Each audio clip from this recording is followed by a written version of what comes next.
Subscribe button पर click करो और साथ ही बेल आइकन दबाना बिल्कुल भी ना भूलें। हेलो एवरीवन, मैं दीपांशु अलावत आप सभी का स्वागत करता हूं मेरे YouTube channel grow your knowledge with Deepanshu Alawat में। सो फ्रेंड्स, आज की जो हमारी वीडियो है वो है शब्दों का वर्गीकरण भाग 3। फ्रेंड्स, इससे पहले मैंने शब्दों के वर्गीकरण पर 2 वीडियो बना दी हैं। आप पहले उन वीडियो को जाकर देख लीजिए जिससे कि आपको समझ में आ जाए। आज का जो विषय होगा वो हमारा होगा शब्दों का वर्गीकरण अर्थ के आधार पर। ठीक है, तो चलिए सीधा चलते हैं वीडियो की तरफ। तो फ्रेंड्स, पिछले वीडियो में हमने उत्पत्ति या स्रोत के आधार पर और रचना के आधार पर शब्दों का वर्गीकरण पढ़ा था। आज की हमारी इस वीडियो में हम अर्थ के आधार पर शब्दों का वर्गीकरण पढ़ेंगे। तो मित्रों, अर्थ के आधार पर शब्दों को 2 भागों में विभाजित किया गया है। प्रथम है सार्थक शब्द और द्वितीय है निरर्थक शब्द। फ्रेंड्स, सार्थक और निरर्थक शब्दों के बारे में मैं आपको अपनी पहले वीडियोस में बता चुका हूँ। इस वीडियो में भी मैं आपको सार्थक और निरर्थक शब्दों के विषय में बता देता हूँ।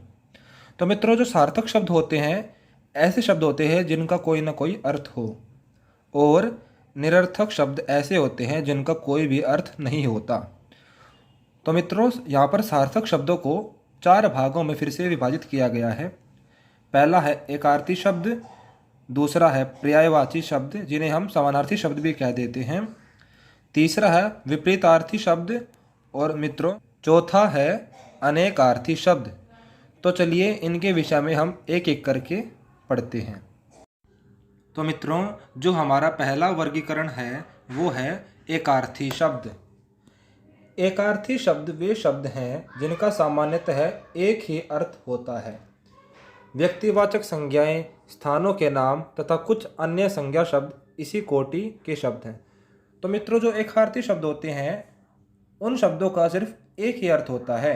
यानी अगर हम उन शब्दों को सुनेंगे तो हमारे मस्तिष्क में सिर्फ पर्टिकुलर उस शब्द के विषय में ही चीज़ें उत्पन्न होंगी। उदाहरण के लिए महात्मा गांधी, यदि मित्रों आपके सामने कोई महात्मा गांधी जी का नाम लेगा तो आपके मस्तिष्क में उन्हीं का चेहरा बन जाएगा। दूसरा उदाहरण गंगा, ऋषि आदि। ये शब्द जो हैं इनका यदि कोई आपके सामने उच्चारण करेगा तो आपके सामने कोई ना कोई छवि उत्पन्न हो जाएगी। तो ऐसे शब्दों को मित्रों हम एकार्थी शब्द बोलेंगे। अब मित्रों, हमारा अगला शब्द है पर्यायवाची शब्द। एक अर्थ को प्रकट करने वाले अनेक शब्दों को पर्यायवाची शब्द या समानार्थी शब्द कहते हैं। यानी मित्रों, ऐसे शब्द जो एक ही अर्थ को प्रकट करते हों उनको हम पर्यायवाची शब्द कहते हैं। ऐसे शब्द प्राय सभी भाषाओं में होते हैं। किसी शब्द का अर्थ बताने के लिए प्राय इन्हीं शब्दों का प्रयोग किया जाता है। तो मित्रों, ऐसे शब्द जो होते हैं वो एक अर्थ को प्रकट करते हैं, तो मित्रों उन्हीं को हम पर्यायवाची शब्द कहते हैं। तो मित्रों, आपको स्क्रीन पर कुछ पर्यायवाची शब्द दिख रहे होंगे जिससे कि आप एक आइडिया लगा सकते हैं कि पर्यायवाची शब्द कैसे होते हैं।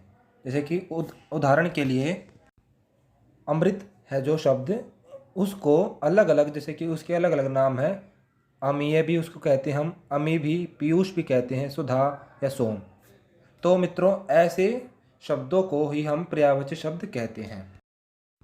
मित्रों, अब हमारा अगला शब्द है वो है विपरीतार्थक शब्द।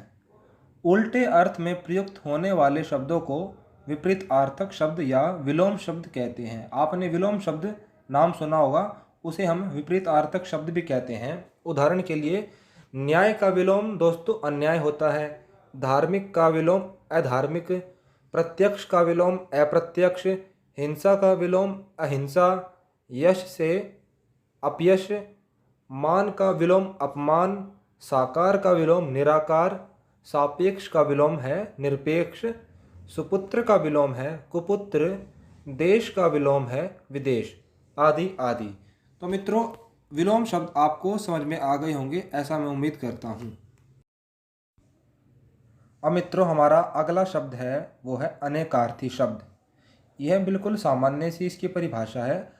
अनेकार्थी शब्दों से अभिप्राय ऐसे शब्दों से है जिनके अनेकों अर्थ होते हैं। सामान्य सी परिभाषा मित्रों, जैसे कि अंत है।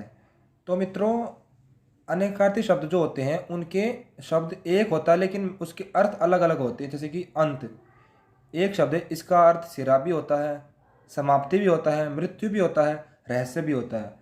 तो ये इसका उदाहरण है। और मैंने आपके लिए कुछ और भी अनेकार्थी शब्दों के बारे में पिक्चर डाली हुई है जिसको देखकर आप समझ सकते हैं। जैसे कि हमारा पहला ही उदाहरण है पट। तो पट का जो अलग अलग अर्थ है उसे हम वस्त्र भी कहते हैं, पर्दा भी, दरवाज़ा भी, स्थान भी कहते हैं, चित्र का आधार। तो ऐसे शब्दों को मित्रों अनेकार्थी शब्द कहा जाता है।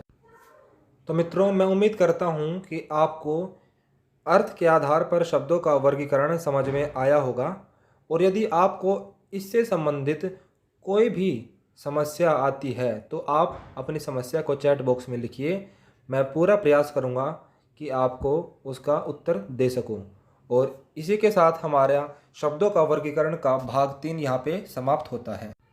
अब मित्रों शब्दों का वर्गीकरण जो भाग 4 है वो है रूपांतर के आधार पर, जिसके लिए मैं अपनी अगली वीडियो जल्द ही लाऊंगा।